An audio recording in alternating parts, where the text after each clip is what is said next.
Hello student, class 11th के set theory lecture में आप लोग का स्वागत है। पिछले लेक्चर में हम लोगों ने वेन डायग्राम के ऊपर कैसे यूनियन इंटरसेक्शन का यूज होता है और उसके कुछ फॉर्मूलाज को देखा था। आज हम लोग प्रैक्टिकल प्रॉब्लम को देखेंगे। ओके, वेन डायग्राम का कैसे यूज किया जाता है प्रैक्टिकल प्रॉब्लम को सॉल्व करने में। फॉर एग्ज़ाम्पल, यदि हमें कहा जाए कि मान लिया जाए कि कुछ टीचर हैं जो मैथमेटिक्स पढ़ाते हैं और कुछ टीचर हैं जो फिजिक्स पढ़ाते हैं, और कोई ऐसा टीचर है जो दोनों सब्जेक्ट को पढ़ा लेते हैं। तो ऑल टीचर पढ़ाने का जो यानी कितने नंबर ऑफ टीचर्स ऐसे होंगे जो एक या दोनों सब्जेक्ट पढ़ा लेते हैं। तो उस केस में इस क्वेश्चन में हम लोग सेट थ्योरी के वेन डायग्राम का यूज कर सकते हैं, जिसमें हम लोग इस फॉर्मूला को यूज कर सकते हैं।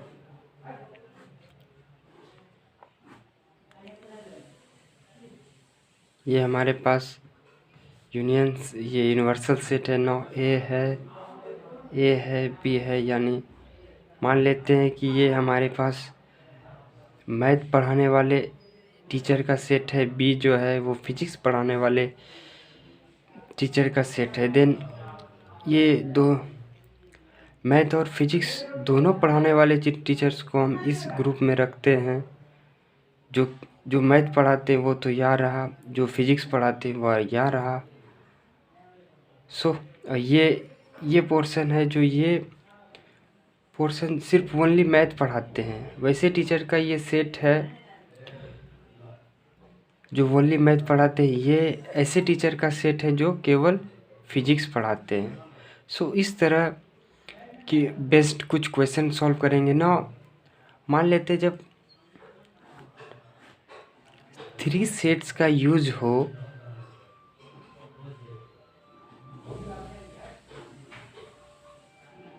देन उस केस में हमें कहा जाए कि अब मान ले कि अब ऐसे टीचर्स का समुच्चय है जिसमें कोई टीचर मैथ पढ़ाते हैं, कोई मैथ पढ़ाते हैं, कोई फिजिक्स पढ़ाते हैं, कोई केमिस्ट्री पढ़ाते हैं, और कोई ऐसे टीचर होंगे जो तीनों सब्जेक्ट को पढ़ा लेते। तो उसे हम इस ग्रुप में रखते हैं। ओके, जो केवल मैथ पढ़ा लेते हैं टीचर, उसे हम इस ग्रुप में रखते हैं। और जो केवल फिजिक्स पढ़ाते हैं उसे हम इस पोर्शन में रखेंगे, और जो केवल केमिस्ट्री पढ़ाएंगे वो इस पोर्शन में आएंगे। ये पोर्शन होगा,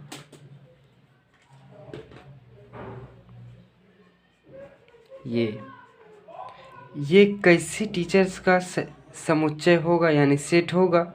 ये वैसे टीचर का सेट होगा जो मैथ और केमिस्ट्री पढ़ा लेते हैं लेकिन फिजिक्स नहीं पढ़ा पाते हैं। तो ये कैसे टीचर का सेट है? ये सेट है वैसे टीचर का जो फिजिक्स केमिस्ट्री पढ़ा लेते हैं लेकिन मैथ नहीं पढ़ा पाते। ओके, और ये पोर्शन ऐसे टीचर का सेट बनेगा जो फिजिक्स और मैथ पढ़ा लेते हैं बट केमिस्ट्री नहीं पढ़ा पाते। ओके, अब ना इसके ऊपर बेस्ड हम एग्जांपल देखते हैं।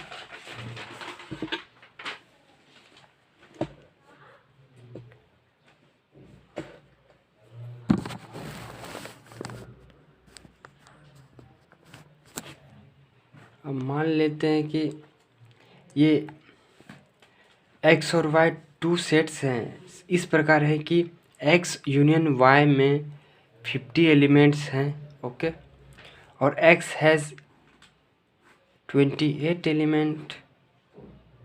Now this is our universal set. ये हम x मान लेते हैं इस सेट को y मान लेते हैं।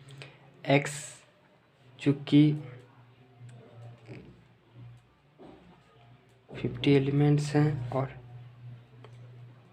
x के पास 28 एलिमेंट हैं, y हैज़ 32 एलिमेंट्स। नाउ हमें ये फाइंड करना है, तो सिंपल हम ये फॉर्मूला यूज कर सकते हैं।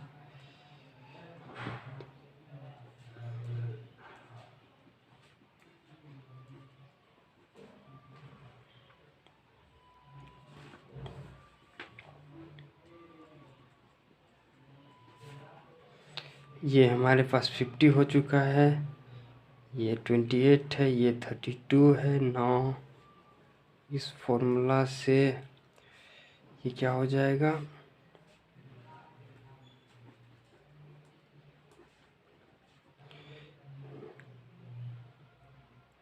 50 ये हो जाएगा हमारे पास 60 माइनस 50 यानी 10। तो यहाँ पे 10 आ जाएगा। और x के पास टोटल कितना एलिमेंट है, 28 है। तो इसका मतलब है इस सेट में 18 एलिमेंट रहेंगे। और y के पास 32 है, तो इसका मतलब है ये इस साइड में 22 एलिमेंट रहेंगे। तो total 22 plus 10 32, 32 plus 18 50 element. Okay. Now अब दूसरा क्वेश्चन है, किसी स्कूल में 20 टीचर हैं, 20 शिक्षक हैं जो मैथमेटिक्स या फिजिक्स पढ़ा लेते हैं, ठीक है। इसमें से 12 मैथमेटिक्स पढ़ा पाते हैं और 4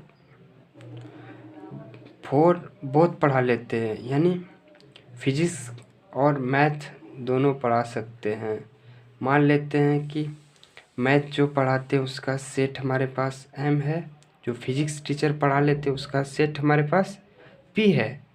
नाउ ये 4 जो एलिमेंट है यानी ये कॉमन में है, जो फिजिक्स भी पढ़ा लेते हैं और मैथ भी पढ़ा लेते हैं।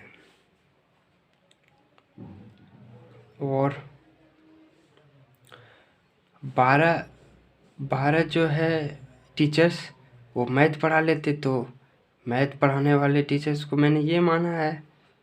तो 8 + 4 ये 12, यानी ये 8 टीचर है ऐसे हैं जो केवल मैथ ही पढ़ा पाते हैं। वेन डायग्राम से समझना बहुत ही आसान है। और टोटल 20 टीचर्स हैं, 8 और 4 12 और ये 8 20 हो गया। यानी कि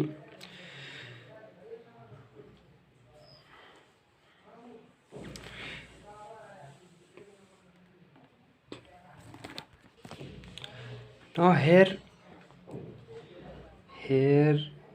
number of teachers who teach mathematics is equal to 12 and जो मैथ और फिजिक्स दोनों पढ़ा लेते हैं ये हमारे पास 4 हैं ऐसे टीचर।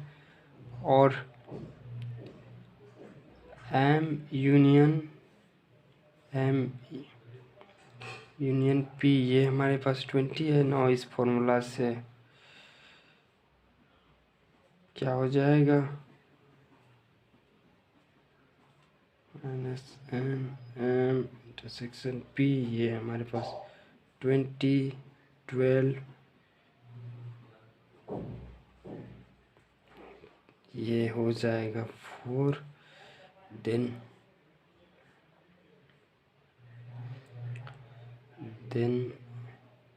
NP क्या हो जाएगा हमारे पास, NP इसे जब सॉल्व करेंगे तो NP का मान 12 में 4 गया 8 को लेफ्ट हैंड साइड भेजने पे ये 12 आ जाएगा। सो यही बता रहे थे कि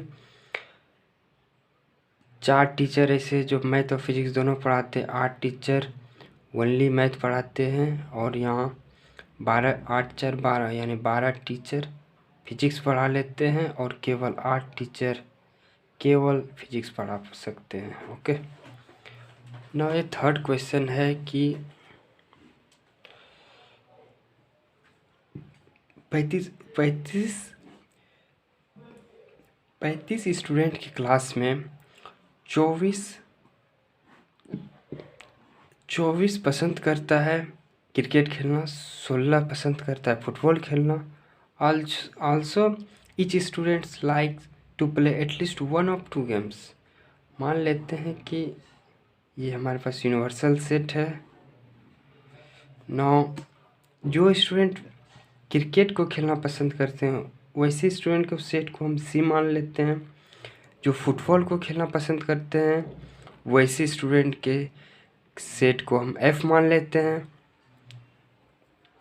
ना हमें फाइंड करना है जो क्रिकेट और फुटबॉल दोनों को पसंद करते हैं, यानी इस पोर्शन में कितने स्टूडेंट रहेंगे वो हमें फाइंड करना है। ओके, ना हमें दिया गया है कि टोटल 35 स्टूडेंट हैं, तो क्रिकेट और फुटबॉल खेलने वाले टोटल स्टूडेंट को का जो नंबर है वो 35 है और 24 खेलना पसंद करता है क्रिकेट को, ये 24 हो गया। और ये फुटबॉल खेलने का संख्या जो भी है वो 16 है। 9 तो हमें बेसिकली ये फाइंड करना है।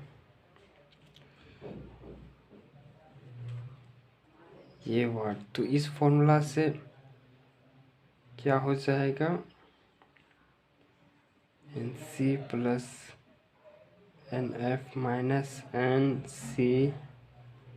इस फॉर्मूला पे जब हम पुट करेंगे तो हमारे पास हो जाएगा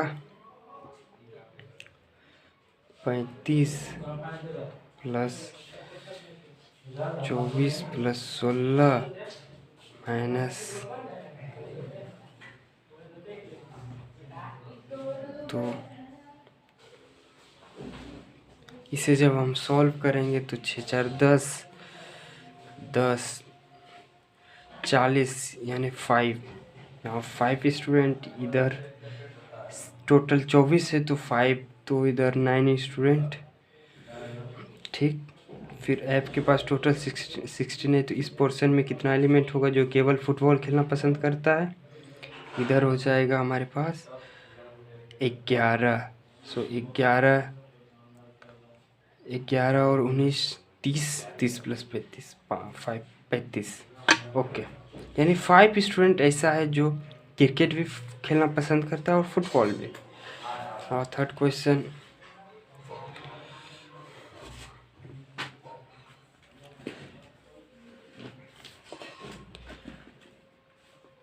एक 100 स्टूडेंट के सर्वे किया गया जिसका रिपोर्ट तैयार किया गया, और या इस प्रकार है कि ऐसा सर्वे किया गया स्टूडेंट का जो वेरियस लैंग्वेज का अध्ययन करता है, जैसे संस्कृत, हिंदी, तमिल। ठीक, और संस्कृत, हिंदी और तमिल। नाउ इसे हम वेन डायग्राम से इसे भी सॉल्व करते हैं। ठीक, स्टूडेंट मान लेते हैं कि जो वैसा स्टूडेंट का सेट जो हिंदी पढ़ता है उसे हम एस से रिप्रेजेंट करते हैं। ऐसे स्टूडेंट को सेट को जो हिंदी पढ़ना पसंद करता है, और ऐसे स्टूडेंट को हम एस से लिखते हैं जो संस्कृत पढ़ना पसंद करता है। और ऐसे स्टूडेंट का कलेक्शन जो तमिल पढ़ना पसंद करता है उसे हम टी से लिखते हैं।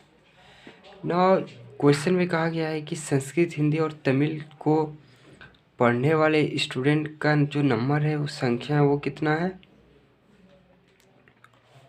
यानी इस पोर्शन में जो ये पोर्शन हमारा ऐसा है जो स्टूडेंट हिंदी भी पढ़ना पसंद करता है, संस्कृत भी पढ़ना पसंद करता है और तमिल भी। तो ये कितना है हमारे पास 5 है। तो अच्छा 5 हिंदी और संस्कृत, हिंदी और संस्कृत यानी ये इस भाग में ये तो हमारे पास 5 हो गया। और हिंदी और संस्कृत, हिंदी और संस्कृत ये 10 है, 5 हो गया। ये इस पोर्शन में 5 आएगा तब ना टोटल मिल के 10 हो जाएगा हिंदी और संस्कृत के पढ़ने वाले स्टूडेंट का नंबर। ये हो गया हमारे पास 10। तमिल और Sanskrit, number of student who want to study Tamil and Sanskrit is equal to 8। now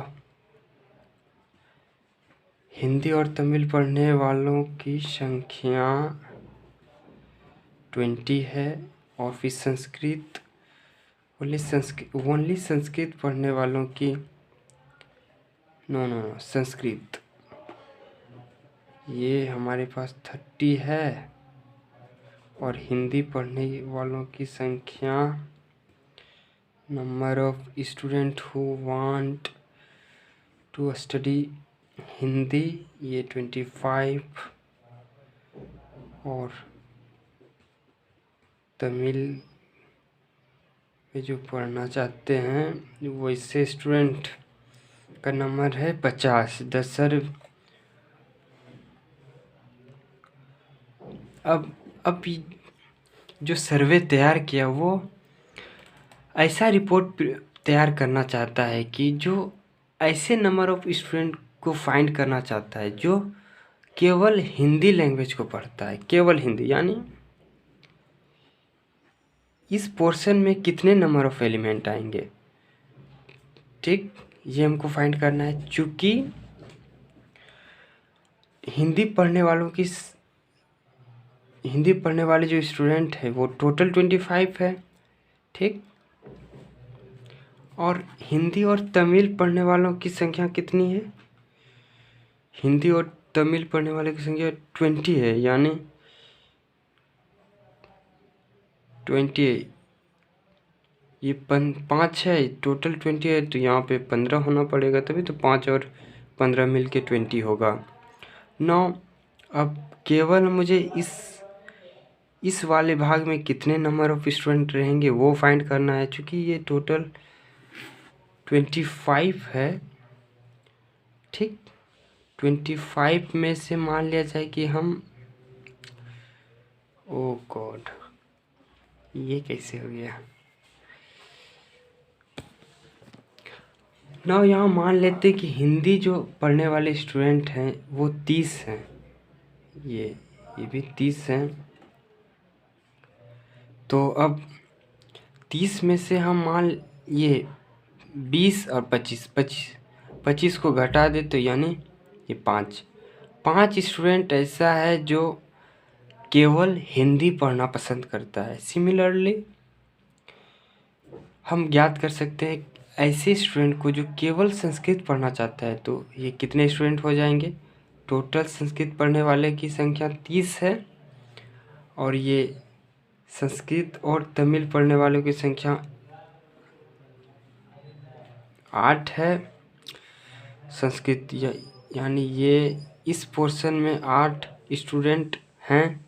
चूँकि यहाँ 5 है तो यहाँ पे 3 होना पड़ेगा और एस में टोटल जो स्टूडेंट हैं वो 30 हैं और 30 में से हम इस वाले पोर्शन में को घटाना पड़ेगा, तो 5 5 10 13 यानी 30 में से यदि हम 13 को माइनस कर देते हैं तो हमारे पास होता है ये 2 में 1 यस, यानी 17 स्टूडेंट ऐसे हैं जो केवल संस्कृत पढ़ना पसंद करता है। सिमिलरली तमिल पढ़ने वाले स्टूडेंट की संख्या 50 है। तो ऐसे स्टूडेंट जो केवल तमिल पढ़ना चाहता है, ना तो हिंदी और ना संस्कृत, ऐसे स्टूडेंट कितने हो जाएंगे। ऐसे स्टूडेंट हो जाएंगे 50 में से हमें माइनस करना पड़ेगा 20 3 23, तो 7 और 27, यानी 27 स्टूडेंट ऐसे हैं जो केवल तमिल पढ़ना पसंद करते हैं। ओके, नाउ इसी में हम फाइंड कर सकते हैं कि 3 स्टूडेंट ऐसे हैं जो संस्कृत और तमिल पढ़ना चाहते हैं बट हिंदी पढ़ना नहीं चाहते।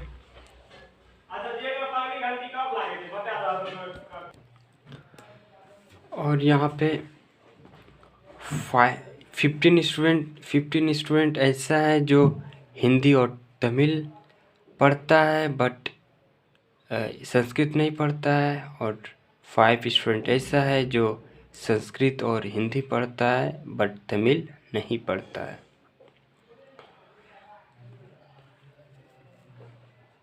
ओके, तो एक और क्वेश्चन को देखते हैं। ये कहा है एक कॉलेज है जो 38 मेडल दिया फुटबॉल में, 15 बास्केटबॉल में दिया और 20 क्रिकेट में दिया।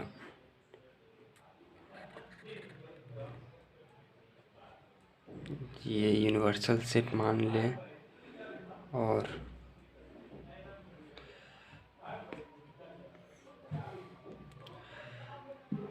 अब मान लेते हैं जो स्टूडेंट फुटबॉल या जो प्लेयर फुटबॉल में मेडल लिए, वैसे प्लेयर को हम ऐप से वैसे प्लेयर का जो कलेक्शन है वो ऐप से हम लिख देते हैं। और ऐसे प्लेयर जिसे बास्केटबॉल में मेडल दिया गया, उसे हम 20 से लिख देते हैं।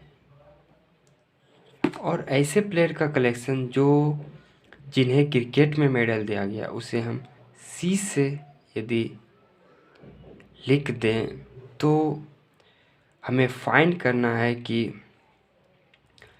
कितने प्लेयर्स ने मेडल्स प्राप्त किया। एग्जैक्टली 2 ऑफ 3 स्पोर्ट्स, यानी एग्जैक्टली 2, यानी इस पोर्शन में कितने प्लेयर्स हैं, हमें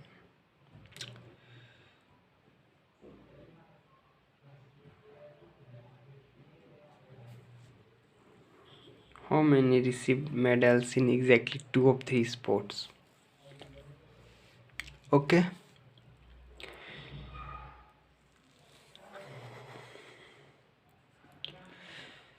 यानी कि फुटबॉल में 38 मेडल दिया गया। ओके, तो यानी 38 प्लेयर को दिया गया होगा, ठीक है। और 15 बास्केटबॉल में दिया गया, यानी 15 प्लेयर्स को बास्केटबॉल में दिया गया है, और 20 प्लेयर्स को क्रिकेट में दिया गया है ये मेडल। सो अब क्वेश्चन है,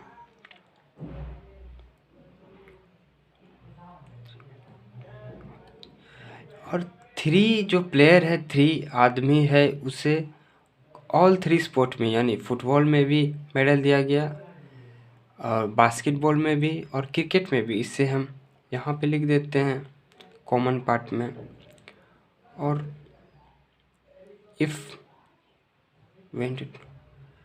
यानी टोटल जो मेडल दिया गया है फुटबॉल के प्लेयर में, बास्केटबॉल के प्लेयर बास्केटबॉल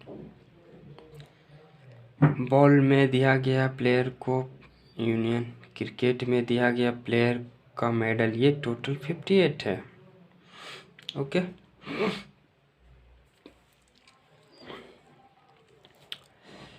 ना हमें तो ये फाइंड करना है, ये फाइंड करना है, और ये फाइंड करना है। मान लेते हैं कि ये हमारे पास, यानी एग्जैक्टली 2, पी क्यू आर, यानी P plus Q plus R, ये हमारे पास कल फॉर्मूला था ना।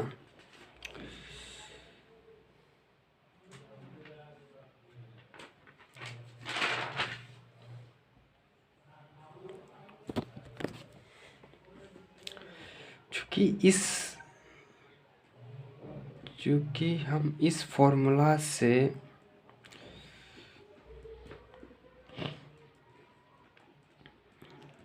B plus N C minus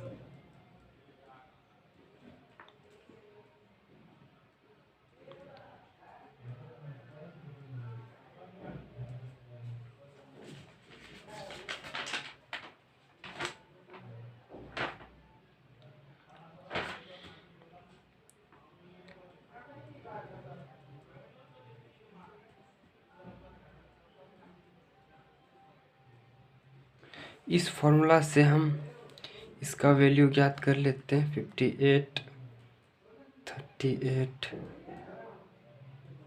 15 plus 20 minus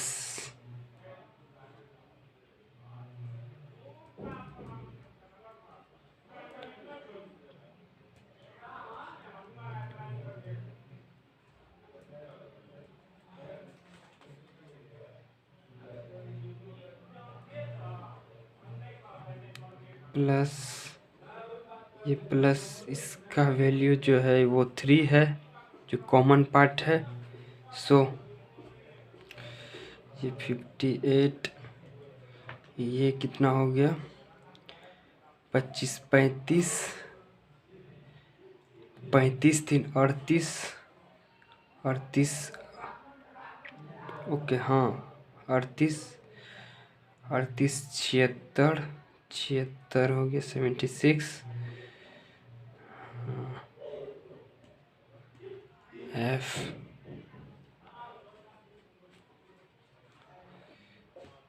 plus N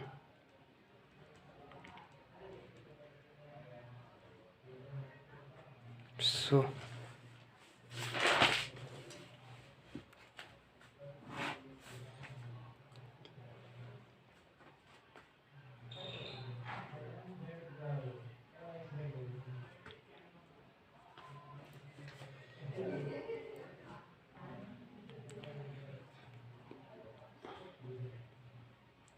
ये हमारे पास क्वेश्चन आ गया। ये हमारे पास कितना आ गया, इधर 76 माइनस 58, ये हमारे पास आ गया 8, हाँ 18। नाउ पहले हमने निकाला था फॉर्मूला कि जब एग्जैक्टली 3 में से यदि 2 सेट में एग्जैक्टली यदि कोई बिलोंग कर रहा है को एलिमेंट, तो total so number of elements belonging to exactly 2 of 3 sets A B C, हमारे पास ये फॉर्मूला था। ओके, ना हम इस फॉर्मूला पे जब हम पुट करते हैं so P plus Q plus R, यानी number of students number of players belonging to exactly 2 of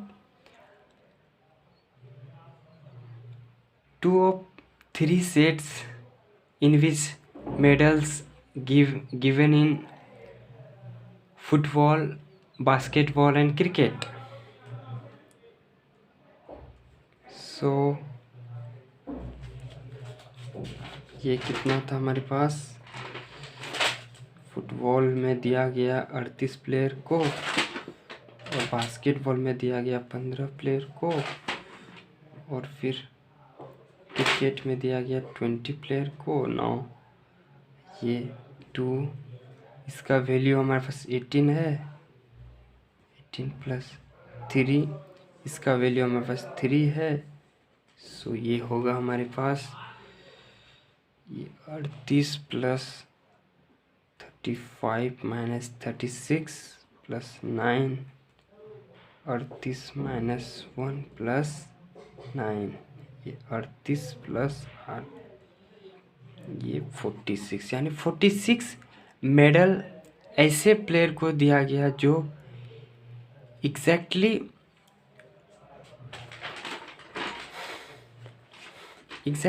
two games, यानी फुटबॉल, आइदर फुटबॉल और बास्केटबॉल, और 46 received medals in exactly 2 of 3 sports: football, basketball and cricket. Okay, thank you. अब अगले lecture में हम लोग relation के बारे में पढ़ेंगे, फिर उसके बाद फंक्शन के बारे में देखेंगे, फिर अलग अलग तरह के ग्राफ के बारे में पढ़ेंगे।